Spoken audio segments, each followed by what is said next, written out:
Good luck.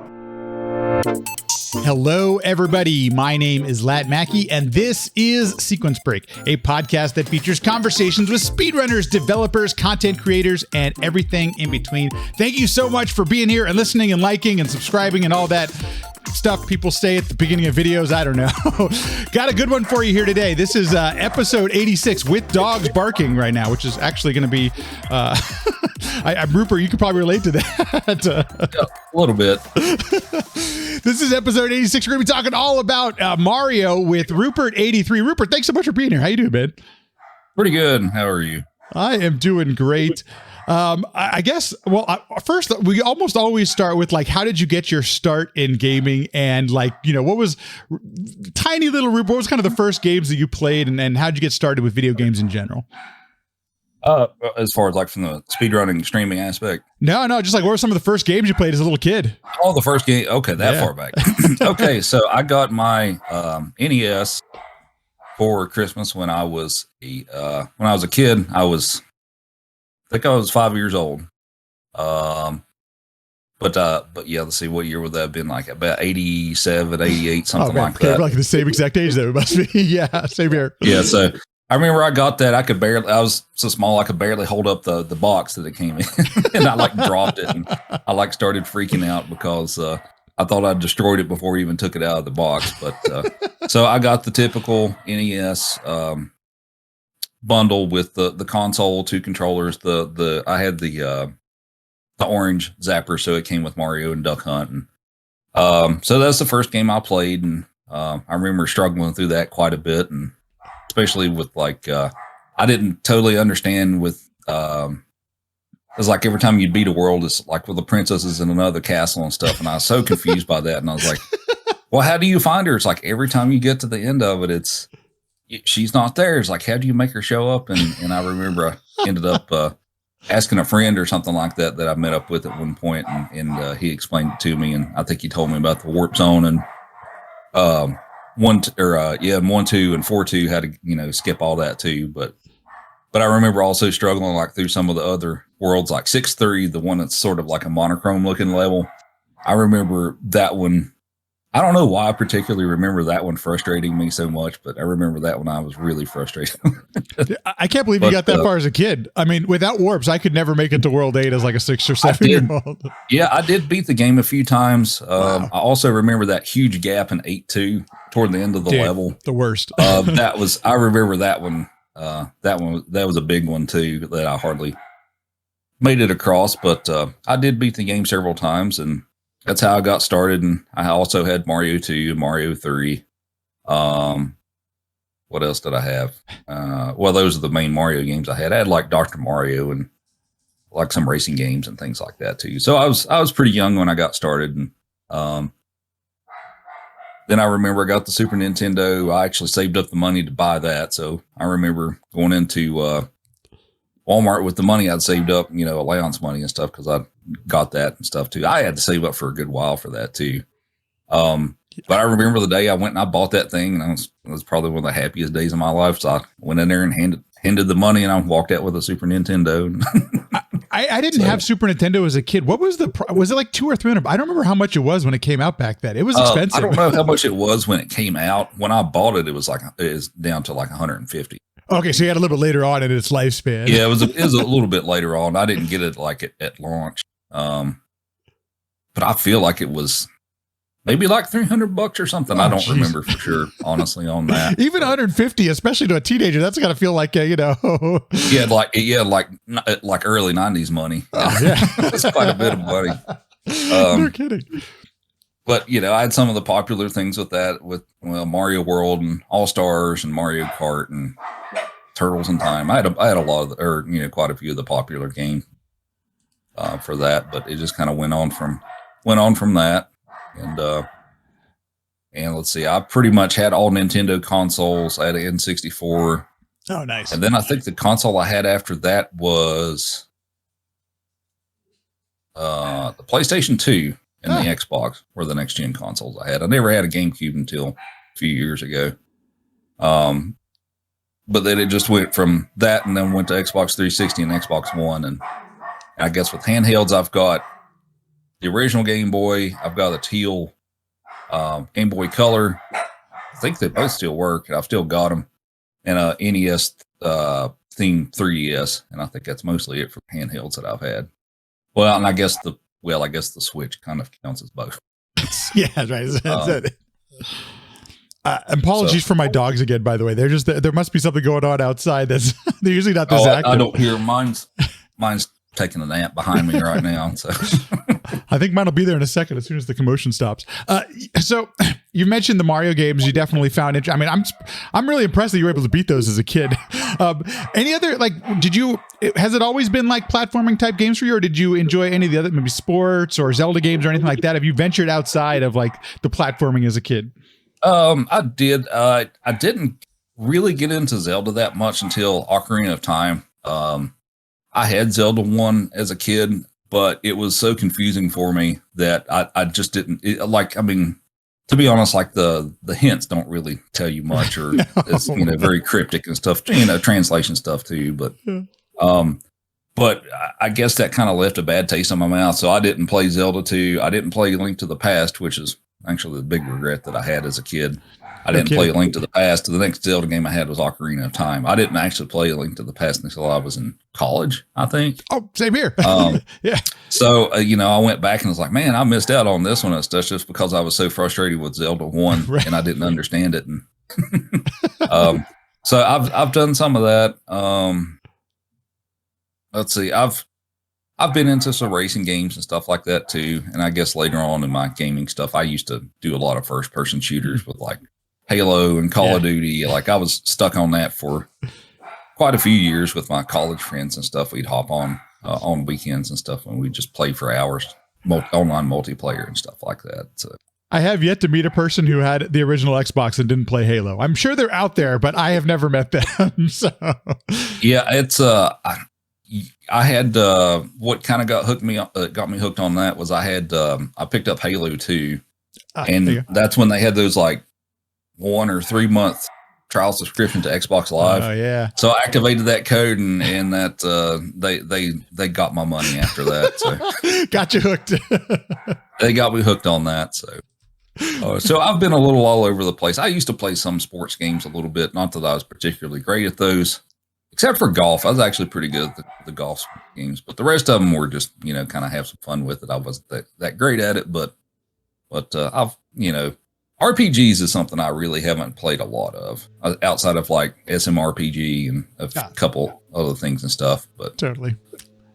So what got you started then? How did you get interested in, or what was like your first experience with speedrunning? What was the thing that got you into speedrunning? So I didn't really know anything about it until, I found out about it in the fall of 2012, and I don't even remember how I came across it because I didn't really know about like Twitch or anything like that. I do about Justin TV, but right.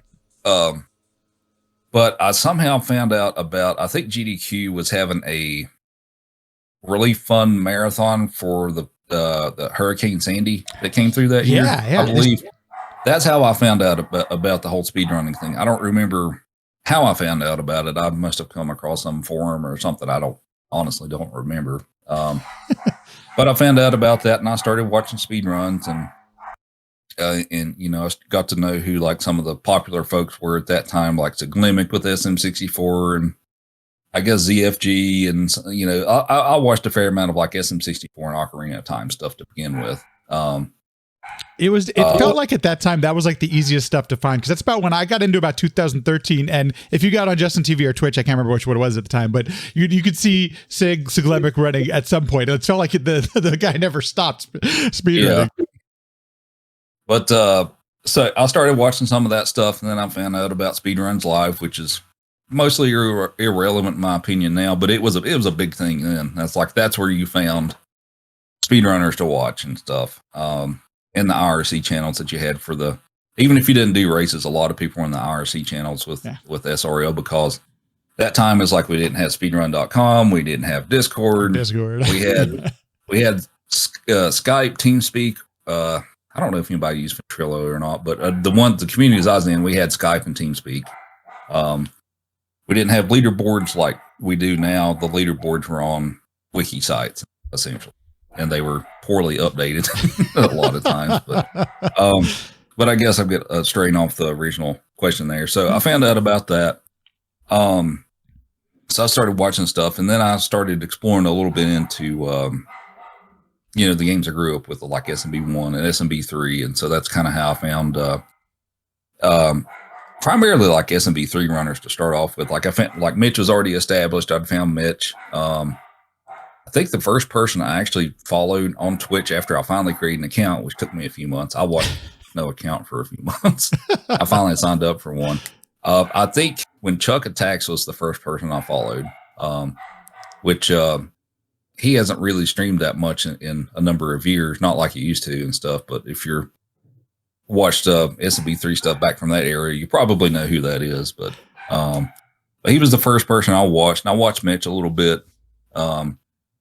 And I started watching like a few of the other runs and stuff like that. I think I started watching SMW and SMB1 and things like that. So, and I found out about SRL, and I was like, it'd be kind of cool if I tried out this whole racing thing and stuff. I'd never streamed before or anything like that. And I was like, it'd be kind of cool. And I probably debated on it for like 2 or 3 months before one day I was like, you know what, screw it. I'm going to try it. So I got my Twitch account and I got my SRL account, and I did what they call like a blind race for SMB3 to World 3, I believe. And I didn't know what that meant. What does that mean? Like, okay. I haven't heard that before. What's that? A blind race? Yeah, but you run it blind to World 3. Is that what you're saying? It's like you haven't played the game before. No, like you haven't played the game. Yeah, like you haven't played the game before, but you're going to meet this goal and all that stuff. So like they hadn't really done speed runs or played the game, and they were going to beat World 3. So I didn't know what that meant. So I hopped in there, and of course I didn't know who either people were at the time, right. But the two people I was racing against were LinkDead and Kakusho. So they've both been known as SMW runners and stuff, upper tier SMW runners, and I didn't know who they were. So I jumped in there, and I was super, super nervous. Like my heart rate was like through the roof with nervousness, with this whole like streaming thing and racing against people. And since I've been trying to learn the game a little bit and all that stuff too, I did the race and I won by quite a bit. And then I later found out what the term meant and stuff. And I was like, oh, they haven't played the game before. It's like, oh, okay. So that was the first race I had, and that was on March the 30th, 2013. So that was technically my first stream. And now you can say that you've beaten LinkDead and Kojo in a race. How funny! So that's awesome. That was just kind of funny when I went back later and I learned about knew who everybody was and stuff like that. So technically SMB3 was my first speed run, but shortly thereafter I also started learning SMB1. And Cosmic was already established as up and coming top tier runner of the game, and Darbian started about the same time I did, so I got to know Darbian pretty much about the same time, and we did a bunch of races together and things like that. And there's still quite a few people that started roughly around that time that for the ones that still stream and stuff, I still have pretty good connections with. But there for at least like the first year and stuff, I mostly did races. I didn't do much standalone RTA runs and stuff. I did mostly races with people, which is, because I enjoyed it. You hop on a voice chat and do races back to back and all that. And it was a lot of fun. And I kind of missed that part of it, to be honest. That's such an interesting way to get started. There's so many things you mentioned. I want to chat really quick. Number one, Chuck, he's been on the podcast, and I for anybody. So my first speedrun game was Mario 3, and he had, he did the tutorials. Like there was just, and he was for a while. He was like him and Mitch were like basically the two people I was only aware of because they were, they streamed Mario 3, so game I was into. So right there with you on that kind of stuff. Secondly, what an interesting way to get into speedrunning through racing, because at least from my understanding, like that really, I've done some races and that puts the pressure on you like right away. So much I feel, at least in my own speedrunning, has been, man, towards I get to the end of a run, I'm on a good pace, and then the pressure starts, right? You know, I don't want to make a mistake, but when you're racing, that pressure's on right from the beginning. So what an interesting way, an introduction. Do you think that that's helped you out at your speedrunning at all? That was the way that you started doing this? I think so. You know, everybody's different, but I think that definitely helped me with, you know, it's like even if you're just doing a regular RTA run and stuff, like, you know, it's like once you get to cross that point of like, oh, I'm on pace to have a good run or something, you know, and for most people, the pressure starts building and stuff. And, you know, sometimes it doesn't work out, but I feel like doing so many races that I did and stuff, it's kind of helped me learn how to kind of rein that in a little bit, you know, and kind of, you know, try to keep your cool and stuff like that. You know, I mean, with everybody, mistakes are going to happen due to pressure and things like that. But I feel like the racing aspect of it definitely helped with me trying to, you know, keep that under control and try to stay focused with what I'm doing and things like that. I did a lot of races. I think I've logged over 800 races on SRL. It's a lot of races. Yeah. Dang, that's awesome. I mean, that makes a little bit more sense now. Why I think I mean, you know, one of the things about racing too is it teaches you how to deal with adversity, right? Like you have to keep going. You can't stop. So quite often I'll see you make adjustments in these runs, you know, when you're doing all 4, any percent or warpless or anything like that, you keep going. You don't stop.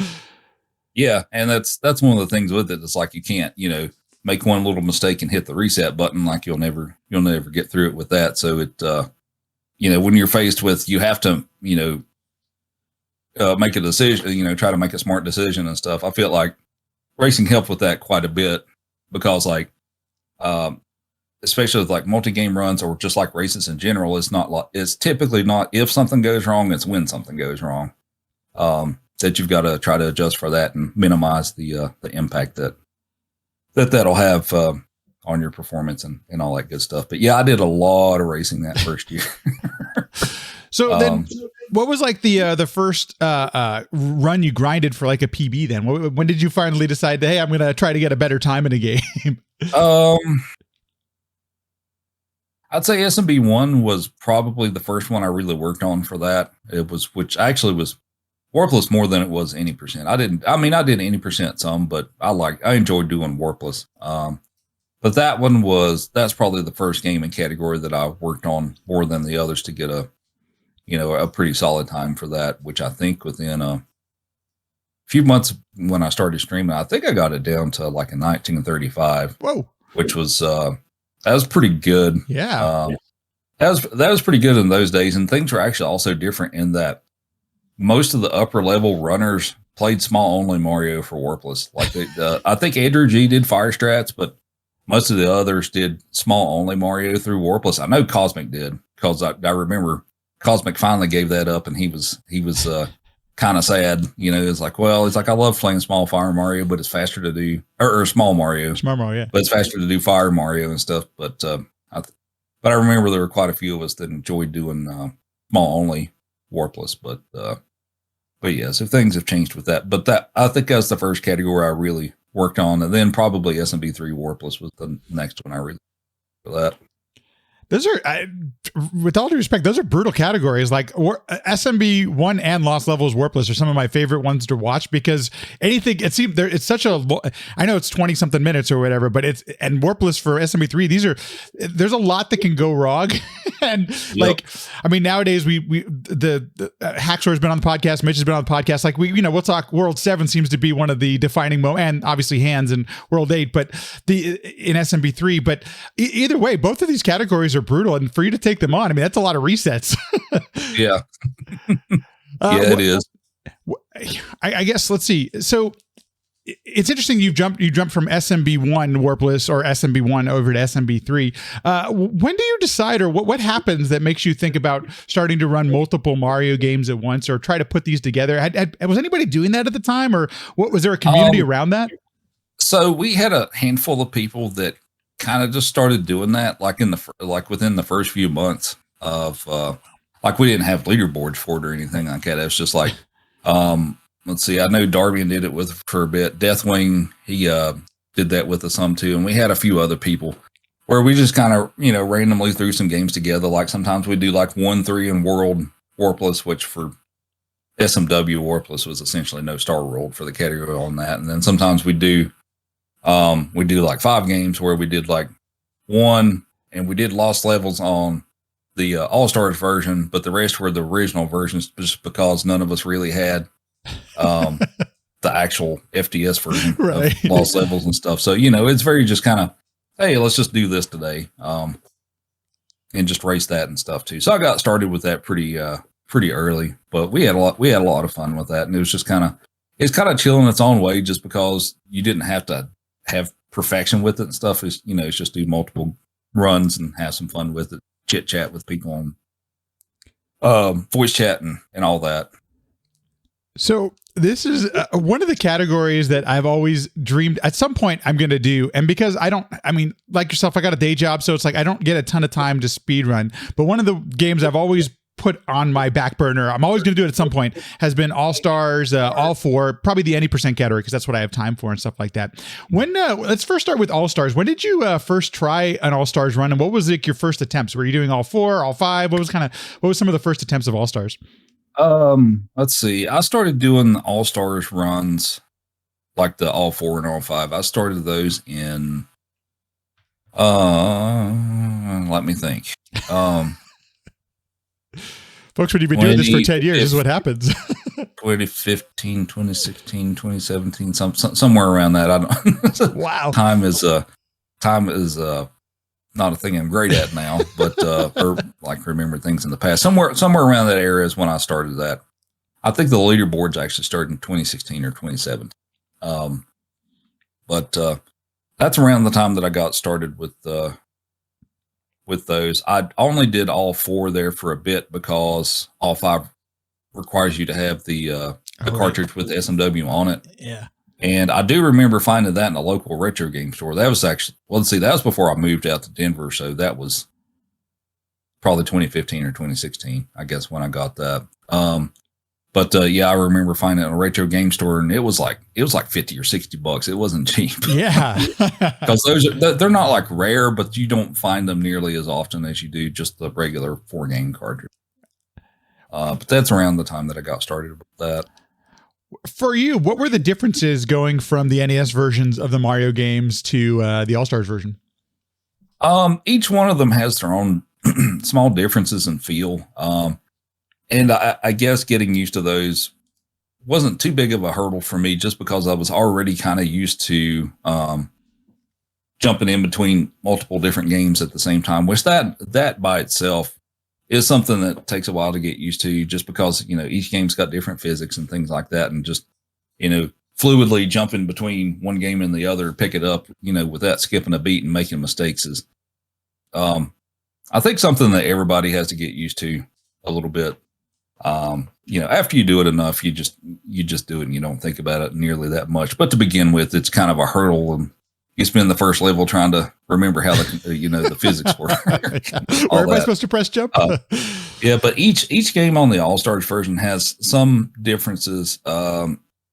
SMB 1 feels mostly the same, except for when you're big and you break blocks. It has a little bit of a mechanical difference with that, in that it can actually just kind of stop you in place when you break the bricks if you're big, which is kind of an annoyance that most runners will complain about. And Lost Levels is pretty much the same with that. Lost Levels, because I typically do Luigi, and he's got the different physics from Mario. They actually improved it on the All-Stars version, and that his acceleration is better, and he's not. He feels less like trying to control a tank on ice. So, and SMB 2, that one actually mechanically feels about the same. I mean, there's a few differences and stuff, but it feels pretty similar. And SMB 3 is really similar, except for the camera. The camera's terrible in that version. I'm not going to lie. Don't know what they were thinking awful with that one. That's one that's still baffling to me. Yeah. But as far as like most of the other tricks and how the physics feel and stuff, like the rest of it's pretty much the same, even if it looks a little different. But so getting used to those, just overall from playing the originals weren't that big of a hurdle for me. That's super interesting, and I think that's probably I've probably had the similar experience to what you're describing is similar physics, just some slight difference. I'm trying to think.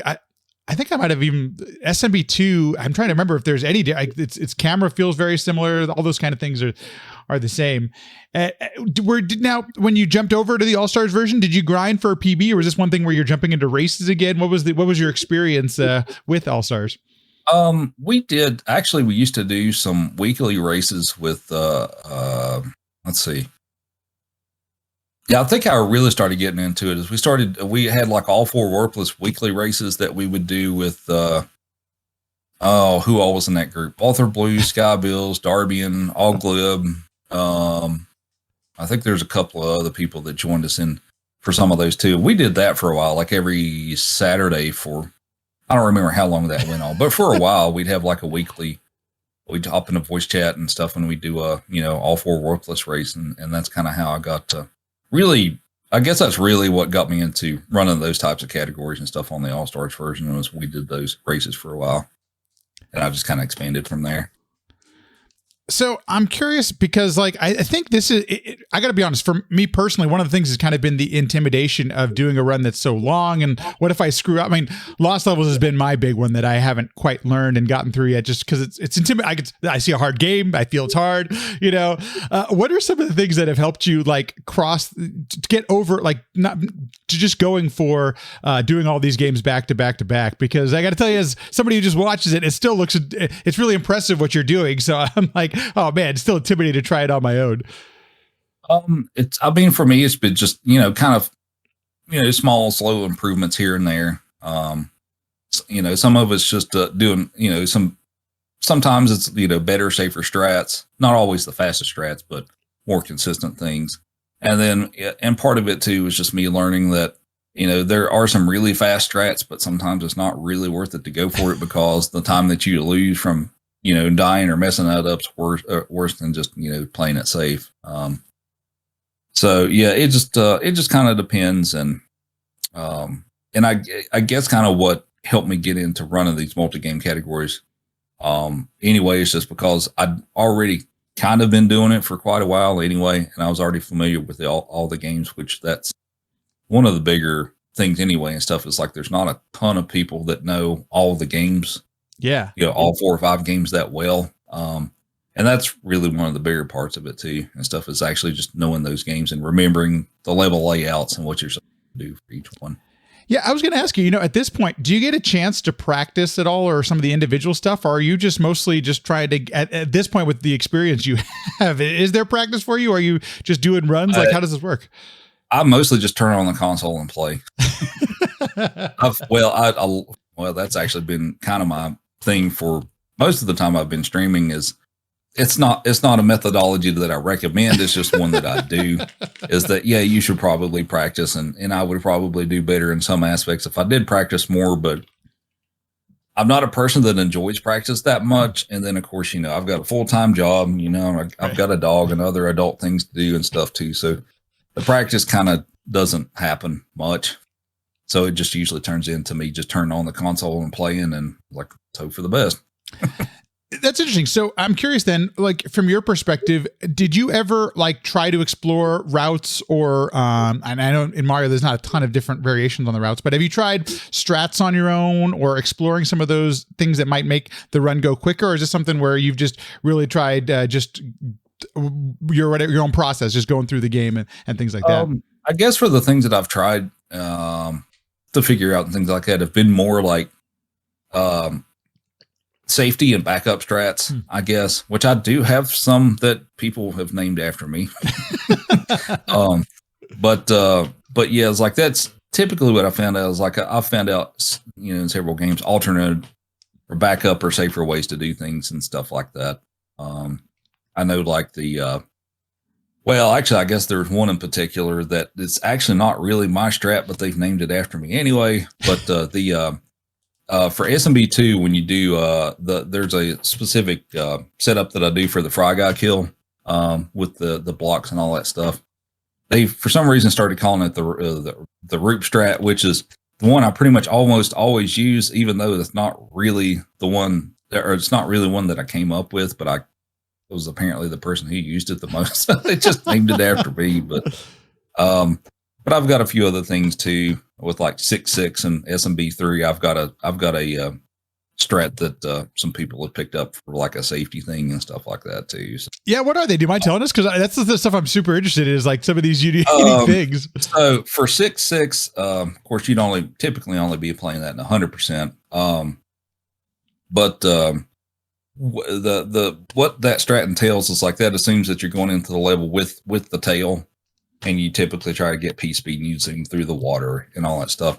But the little strat that I have is like, if you can make it to that last section where you get out of the water and it's got the 3 spikes on the floor, I usually just intentionally just damage boost through that with the tail and get P speed and just run up to the end and go through it that way. And it's from a few people that have picked that up for a while and did some testing and stuff. They said it's just a minimal time loss with that, but it's a lot more comfortable to get through that last section if you can damage boost than try to avoid all the spikes and you got the fish jumping out of the little one tile pools of water and stuff like that. So things like that.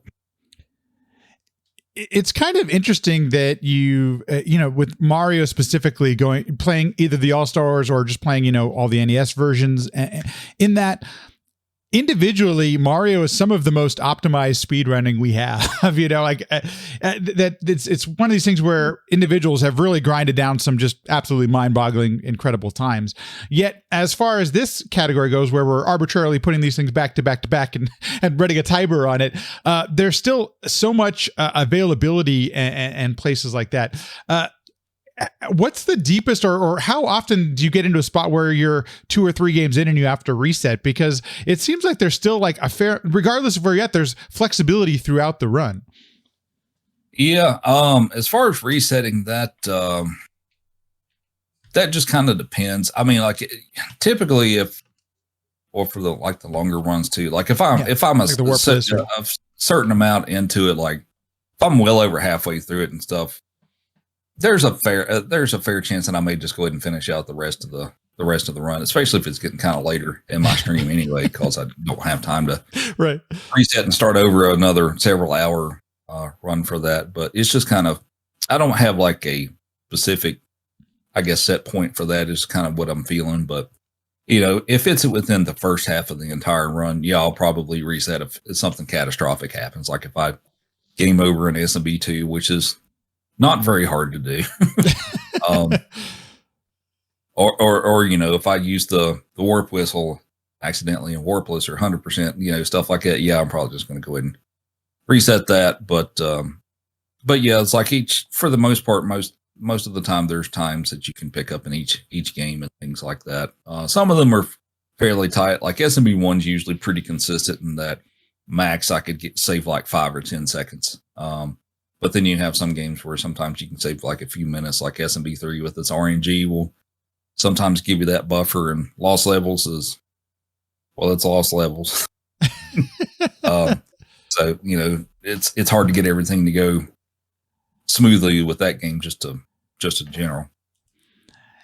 Do you have a Mario that you prefer, a Mario game that you prefer, or which one you like the physics the most, or maybe one you spent more time with? I'm curious, like what your own personal preference is out of all these Mario games that you read.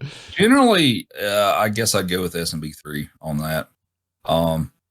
That one's also sometimes one of the more frustrating because of the RNG and the little nuances with keeping P speed and things like that. But as far as the physics overall, well, SMW is pretty good too, but it's also got some little nuances with that as well, with the varying flight speed and varying jump heights and things like that, which are also kind of annoying. But for the physics I like the best, I'd probably put it between those two. Your own journey, because you've been doing this now for so long, have you ever found yourself using any tutorials, or is there anything you like recommend on that side of things? Because one of the things I'm it's mostly selfish. At some point, I'd like to try this myself, but I think there are people out there who would consider doing something like this if there was maybe something to ease the hurdle to try to get through all these games. The tutorial for like all 4 or 5 of the games. Or did you use it even for individual games? Were there anything you used in your own journey, or is this something you just kept playing the game and tried to get better at it? I've used tutorials for some stuff. Of course, that's been a long time ago. I've actually, I've made a few tutorials myself. I made a set of tutorials for the SMB2 All Stars version that I put out a couple of years ago. Nice. But of course, it covers both. Well, pretty much any of the categories, really, just because of the way that I formatted it. You just pick the levels that you're wanting to go for. But yeah, it's like I did reference some tutorial stuff. But a lot of it, and some of it was just me figuring things out on my own, which is also why I have strats that commentators are like, why did he do it that way? I have my own weird strats of doing things that kind of throw people off, and it's actually kind of funny. So like if I'm doing tournament races and stuff, like I'll do things that people aren't used to seeing, and they like stop for a second. I was like, why did he do it that way? That's the way I learned it. So, but as far as like tutorials, it's hard to give like suggestions on like the best ones and stuff for like individual games, just because so many good ones. People learn differently too. Like some people, and it's also what you're going for too. Like, some of the tutorials will be like a lot of the upper tier world record level strats, and then some things will be, a little more simplistic, and some things are explained in extreme detail, and some things are not explained in extreme detail. Right. And some people like it this way, and some people like it that everyone way. Learns differently. But I guess as far as my general recommendation on like trying to pick up and learn these games, is just the way I've typically gone about it with learning pretty much any game, not just like these Mario games, is do a few just like casual-ish playthroughs and stuff, run a timer on it, and I've just like slowly implemented like a little strat here, a little strat there, just start bringing my time down a little bit. I've never been much of a person that has been like, well, I'm going to learn all the hard strats even before I start doing runs and stuff. Like, I guess some people can do that. That's not typically how that works out for me and stuff. It's like, I'll just do it little by little and improve at my own pace. But at the same time, I feel no pressure to be like, that my worth is what my time on the leaderboard is or anything like that. Like I don't, overall, I don't really care about that so much. Cause I've been around for a while too. It's like, yeah, it's cool to improve your time and get higher on the leaderboard. But at the end of the day, like it's not what I really care about and stuff. It's more of hanging out with the community and get to know people and having fun with it. Is how it is. So I just do things at my own pace and however I want to do it. That explains quite a bit, I got to say, because I do enjoy watching your stream, and I don't see you lose your cool very often. Even in some situations, I'd be like, I'd probably start using the F word and everything. So I'm like, right. But when you don't have that stress of, I'm not, I'm just doing this to improve my own time and all that kind of stuff. That's a good approach. I think that's a good mindset, to say the least. Yeah, I mean, sometimes I'll get a little salty with the game and stuff, like everybody does. How but not? I just. I kind of know my limitations, and that's also why I don't really grind individual categories to like a super optimized level and stuff like that. It's just because I don't have fun with that.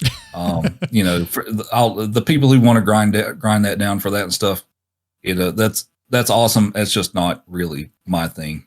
If I'm not having at least some fun with it, then it's not really worth it for me to be doing it in the first place. And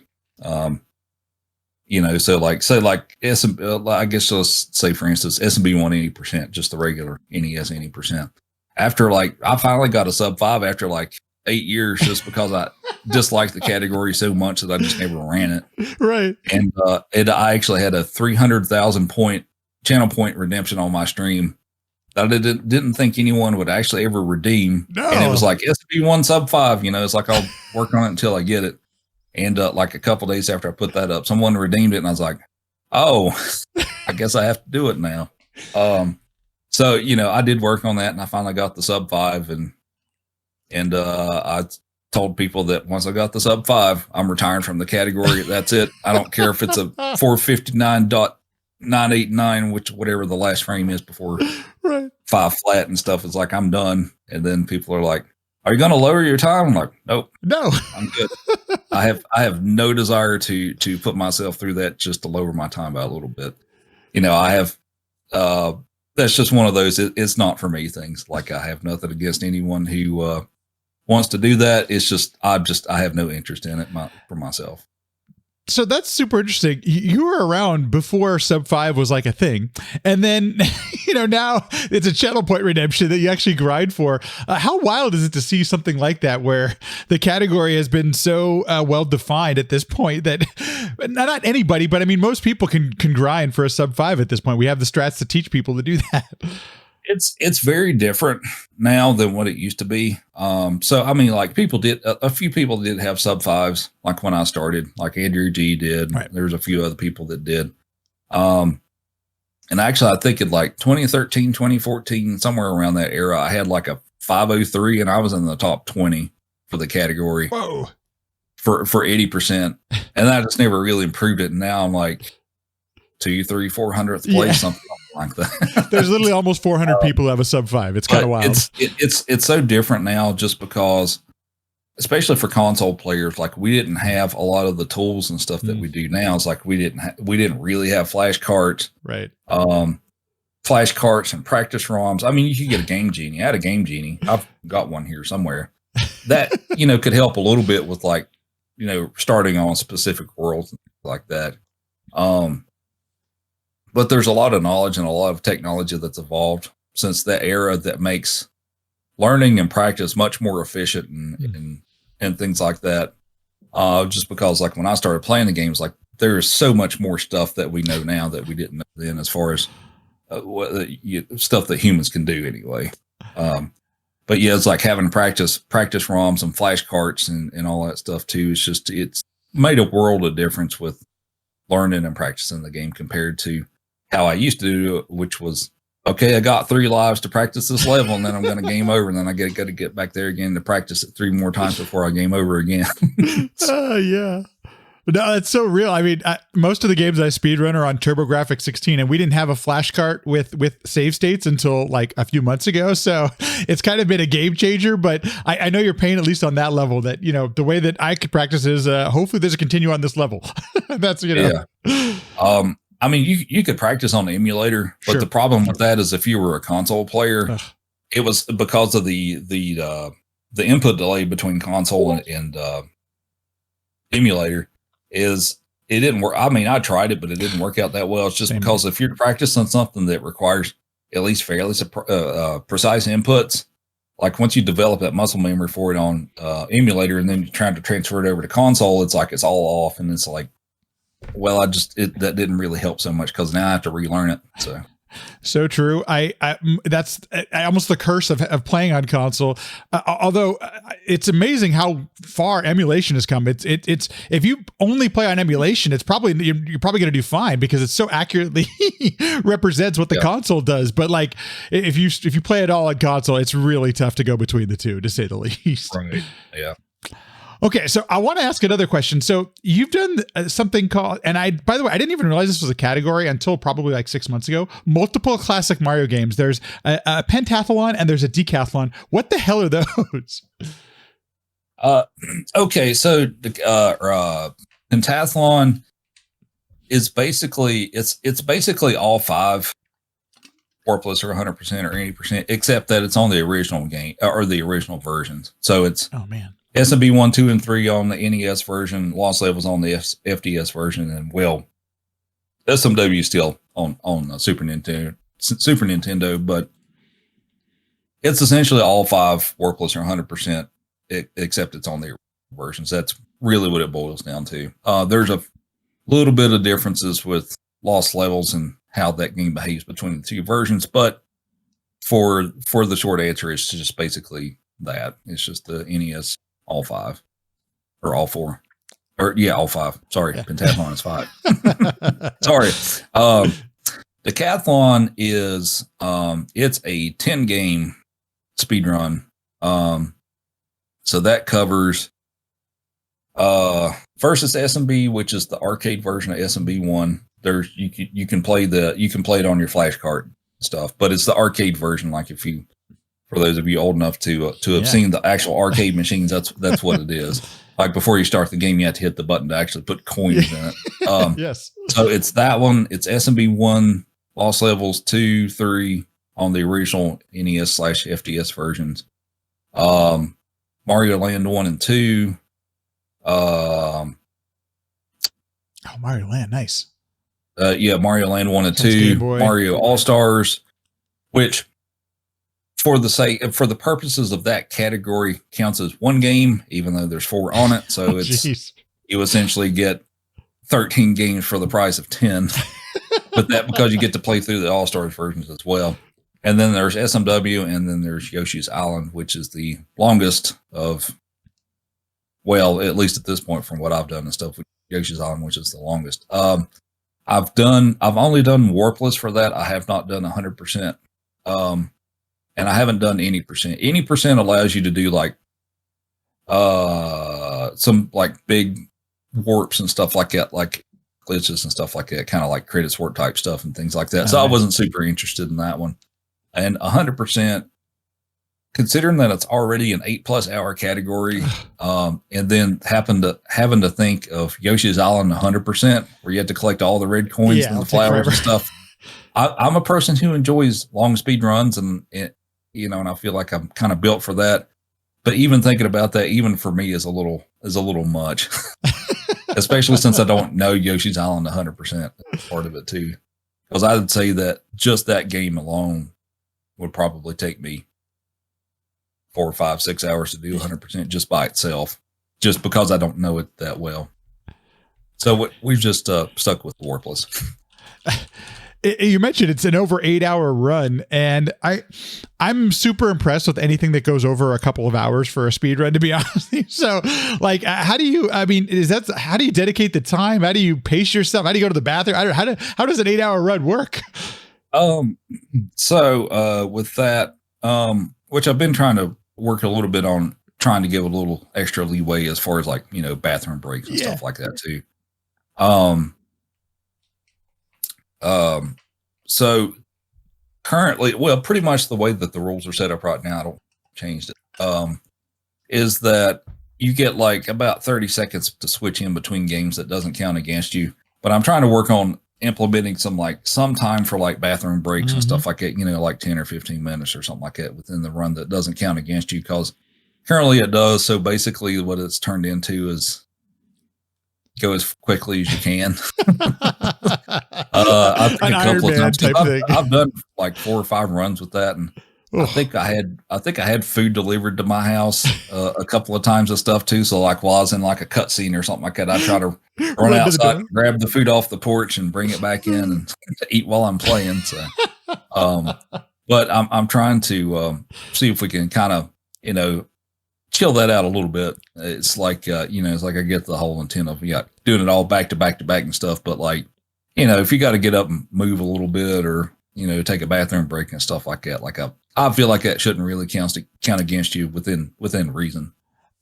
I've seen more and more communities start to adopt some of the things. The biggest one for me has been Breath of the Wild, where if you're doing a 100% run of Breath of the Wild, you actually get a full 24-hour break. I mean, you can take a full day's break, and our own well-being, I'm totally down for stuff like this, especially when, there's not many people attempting the decathlon, to say the least. So The nice thing is you have to agree upon this with just a few community members. But regardless, like it seems something that seems reasonable like this.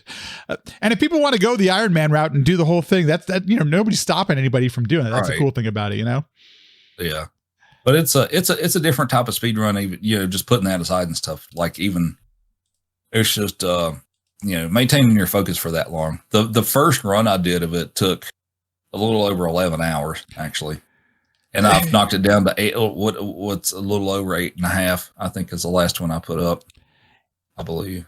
It blows my mind that you have Yoshi's Island on there. So I've only done one episode of Yoshi's Island stuff, and it was with Trihex. We were talking way back in the day, GDQ stuff. And it's like, I mean, the 100%, I was just checking, the times are still 2 hours and 20 minutes for the top tier runners at 100% of Yoshi's Island. So the fact that you even, that's kind of, I mean, that would have to be one of my wild cards as well, because that's not a short game regardless. Yeah. Watching Yoshi's Island 100% runs is insane. Like the amount of precision they have to do with throwing the eggs to pick up all the coins and the flowers and stuff like that too. Unreal. It's a whole different level of a speed run that I just haven't really seen in a lot of different games and stuff. No. Like even Warpless is very chill compared to that, just because you're not constantly trying to pick up all the little extra coins and stuff. So it's a very crazy speed run.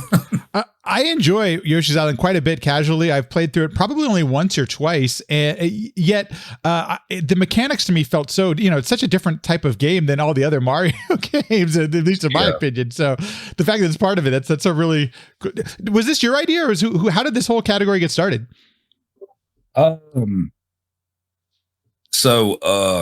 That category was come up, or Barnell came up with that category when they created the leaderboards, and I don't remember what year it was, but they kind of came up with that. So usually the question I get is like, well, why is All Stars in it? And I was like, well, I didn't make the category, but I mean, I kind of enjoy it at the same time too, because you get to see the All Stars remakes and things like that too. So, but I mean, it's like, I guess you could take anyone out there and they'd come up with potentially a different list of Mario games to put in it to an extent. But yeah, that's how that came about. And the multiple classic Mario games, like some of those Barnell came up with. There's some that they did not come up with. That was the Mario Hour. Mario Hour's on there too. That was Darbian's category. But that one's on there too. And I do have to ask, I'm sure you've been asked it before. Have you ever considered doing a Mario Hour run with all of the different Mario games that you run?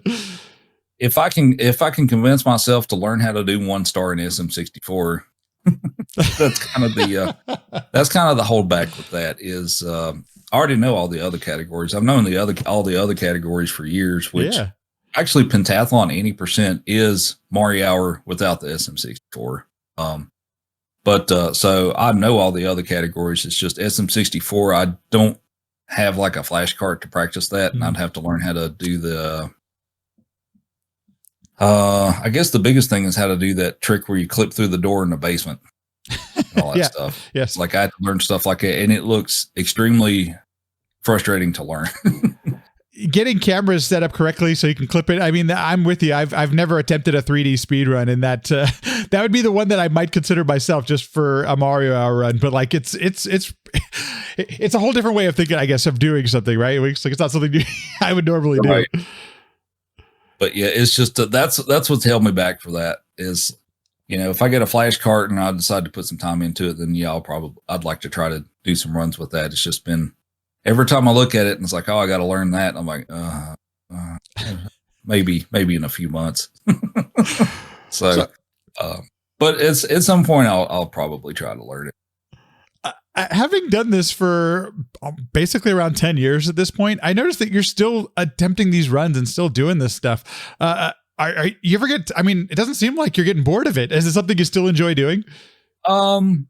It's I kind of switched things around a little bit. I haven't done many All-Stars runs here in a few months. I did one earlier this week, but I've actually been focused on trying to get a 52 in SMB3 for some time now, because I did they had a tournament a little while back, and I've been trying to get a 52, and it's being SMB3 with its wonderful RNG, and it keeps robbing me of a 52 time. I lost one last night because my PB has 2 hands in it, and I was like, and when I got to World 8, and I was like, well, if I get one or 0 hands and stuff, I can get a 52.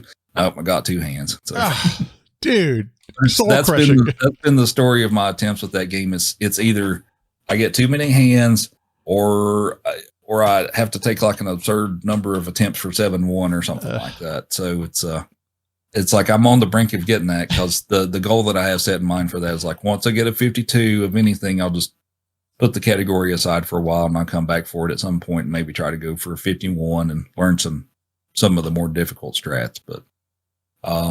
But yeah, with All-Stars, it's taken a bit of a backseat for a little while, just because, as much as I do enjoy running the categories, I do have to take breaks from it from time to time. As I'm sure a lot of people would love it if that's the only thing I ever did, but mentality wise, I can't always do it. You got to take breaks. Totally. Between your day job and streaming, because you still stream all the time, it seems like. So I'm curious, do you get a chance to do any sort of gaming outside of streaming or anything like that? Are there some games that you enjoy out that are more modern games outside of classic Mario stuff? Not a whole lot these days. Sometimes there's a few things I get into. I've got a group of friends. We actually, I need to start bugging them and see if we can start playing it again occasionally. We're pretty big into Age of Empires 2 there for a while. Like cool. The newer definitive edition. But I've got some other streamer friends that we have a group with that we play in voice chat occasionally. So, but I don't, outside of that, I don't do a ton outside of streaming. So, but we do play that. It's interesting you mentioned that. I've never played an Age of Empires game, but I've heard the definitive editions are actually really quite good. Any recommendations there on if you were to start, what would be like your first game to play? As far as like the Age of Empires series, Age of Empires 2 is by far the more popular. Okay. Out of the three. I never played 1 that much, and 3 I played some, which it was all right, but it didn't have as much, I guess, charm as the second one did. I guess different eras in time is I guess part of it too, but it's but yeah, it's one of your classic RTS type games and stuff. I guess you could compare it to like StarCraft, and it does have somewhat of a steep learning curve to learn the game, but it's a lot of fun too, and it's got a ton of different civilizations you can play with and things like that. But it's a lot of fun. It's mostly about hanging out with some friends and stuff like that too. The social part, totally get that. Okay, it came up in the chat. So both you and I we have pets in the room as we speak. What kind of dog do you have, and what's the dog's name? I have Smokey. He is a Pyrenees Lab mix, and you don't have to wake him up. So there he is. Hi. He must have heard you. Oh, there he is. Hey, come on, get up here. I'll give you a cookie if you hop up here. Come on. Will he do it? How old's Smokey? Come on, get up here. Up. How old is Smokey? Come on, up. There we go. There he is. So this is Smokey. He is 10 years old. Aw. You're pretty much the same age as my stream is. But you turned 10 years old a few weeks ago, and you're still going. We got to do your birthday sometime soon and stuff. We got to get you a cake and cook you a steak and all that stuff too that we usually do for your birthday. He's excited for that. High five. Oh, high five. High five. He definitely makes appearances during your streams, I've noticed. Yeah, he does. Oh, you want a cookie? That's it. Hey. Oh yeah, you can see him on there. Totally can see him, yeah. Catch. Oh, man. Or not. Almost got it. He's not the best at catching stuff. He tries. But he found it. So, but yeah, he's my stream buddy. So we feed him treats and cookies and things like that. Always been a dog person, or is that something later on in life for you? What's that? Have you always been a dog person, or is that later on in life for you? I mean, I had a few dogs when I was a kid, but this is actually the first dog I've had as an adult. Well, actually, really the first pet in general I've had as an adult. But yeah, I'd say I've turned into a dog person. I didn't hardly know what to do with him because he was kind of a surprise. I didn't hardly know what to do with him to begin with, but I got it figured out, and he's a pretty good boy most of the time. Right. I do got to ask you, because this is it's literally on your, if you go on Twitch and you see your about thing, that you mentioned that you're a speedrunner with a Southern accent, and it's where are you in the world, and how do you still have your accent by living someplace else hasn't gotten rid of it, huh? So I'm originally from Virginia in the Appalachians, so I live close to North Carolina and Tennessee. Yeah. So actually the closest big city to me was Charlotte. Charlotte, North Carolina. But I moved out to Denver about 6.5 years ago. And my accent has diminished somewhat from what people have told me compared to what it used to be. My speech is sped up a bit, and just the accent in general has probably diminished a little bit. But the reason I still have this much of an accent is I found out pretty quickly after I moved out here that people actually like it. Oh, so cool, yeah. Oh, okay, cool. So, because I'd always kind of had those concerns about, people poking fun at me and stuff, thinking I was like some, some uneducated hick or whatever. and they didn't know anything and stuff like that too. And then I come out here and it's like, most people are like really enjoyed the accent and stuff too, that I feel like sometimes people would keep asking me questions just to hear me speak. So, I kind of got that vibe from some people. Oh man. But yeah, I found out pretty quickly that people out here actually really enjoy it. So I was like, okay, well, I'm not going to make an effort to change it, and going to let it do whatever. So, but yeah, that's kind of how that went about. It's very cool. I'm glad it's also kind of cool to own not own it. What's the word I want to say? It's like just don't be afraid of it. I guess I don't know what the words I'm trying to look for, but appreciate that you just put that out there, and it's like it's part of who you are and everything. And I think I don't know how you feel, but I never feel like I have an accent until I go someplace that doesn't that people aren't from California or whatever. That you realize everyone has an accent just as local to there, and you probably don't even sound like you have one. So. Right. Yeah. Oh, look at there, Smokey. Well, you want another one? You want a carrot? I'll give you a carrot. I think I got a carrot down here for you. Dog hug. Come on. Oh my gosh, a full carrot. Oh man. Oh, look at that. Oh, that's so cool. Yeah, my dogs love carrots too. But I got tiny little dachshunds, so they're 10 pounds each. They're small little dogs. Okay. Thank you so much for taking us through what it's like to run these games. Because I'm still, even after I'm hearing you describe it and all the history you've gone through it, it's still, I got to tell you, I'm still a little intimidated, but at least I'm a little less intimidated after hearing you talk through it. So it's really the biggest thing about it is just, decide to pick it up and just give it a run through and time it and, work on it a little bit. And I mean, at least with most games and categories and stuff too, is like, you're going to get, some fairly easy PBs like the first few times you run it back. So it's just it's one of those things of it takes time to kind of build up. Well, if you're doing I mean, I guess endurance is one thing about it too, but it does take some time to get used to, playing for that long and switching between physics between like 4 or 5 different games and stuff. It doesn't come easy for most people, and it didn't come easy necessarily for me to start off with either. It's just I've been doing this for so long that I just don't think about that anymore. So, but it's just one of those things. If you're interested in it, just pick it up and give it a try. And for the individual games, there's plenty of people around that can typically answer questions you have about the specific games and stuff like that too.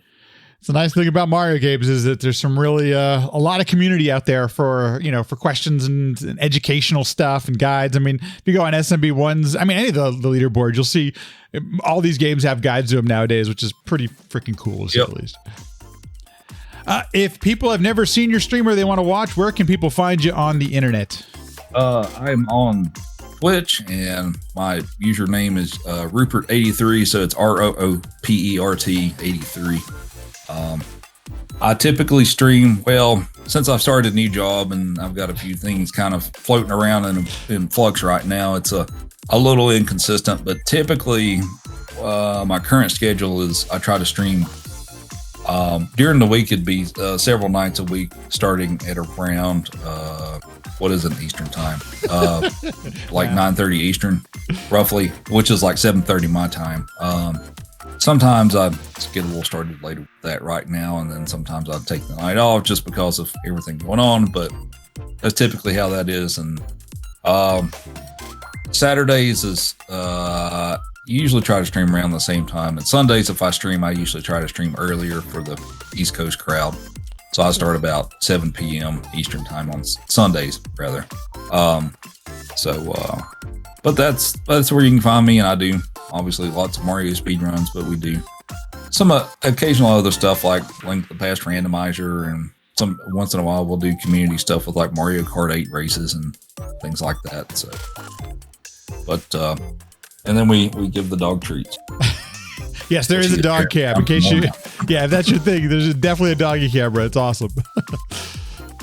Well, thanks again, Rupert. I appreciate the time, and I can't wait to watch the next one and see the next few attempts. It's going to be awesome. So thanks so much for taking the time, and it's been nice talking with you, man. If you'd like to get in touch with the podcast, sequencebreakpodcast.com. All the info is there for social media, email, all the back episodes, all that kind of fun stuff. sequencebreakpodcast.com. Trying some live streams Wednesdays when I'm available on twitch.tv/retrogaminglivetv. So if you'd like to see the live version of the podcast, twitch.tv/retrogaminglivetv. Hope to see you there, and I hope to see you in the next one.